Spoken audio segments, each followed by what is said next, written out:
তো আজকে পাঙ্গাস মাছ রান্না করব বেগুন আলু দিয়ে। আর এখানে পেঁয়াজ ভেজে নিতেছি। আর এখানে টাকি মাছ আছে, টাকি মাছ ভেজে ভর্তা বানাবো। তো এখানে পানি দিয়ে দিলাম, এখন হলুদ মরিচ দিয়ে দেব। তো এখানে মশলা কষানো হচ্ছে। তো এখানে এখন মাছগুলো দিয়ে দিব, মাছগুলো এখন কষিয়ে নিব। তো এখানে মাছগুলো কষানো শেষ, এখন বাটিতে উঠিয়ে নিব। তো এখানে মাছ উঠিয়ে নিয়েছি, এখন বেগুন আলু দিয়ে দেব। তো এখানে বেগুন আলু কষিয়ে নিব ভালো করে।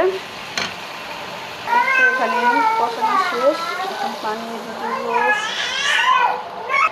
তো এখানে পানি দিয়ে দিলাম, এখন মাছগুলো সব দিয়ে দেব। তো এখানে আমার তরকারি রান্না শেষ। তো এখন ধনিয়া পাতা দিয়ে দিব, ধনিয়া পাতা দিয়ে নামিয়ে নেব।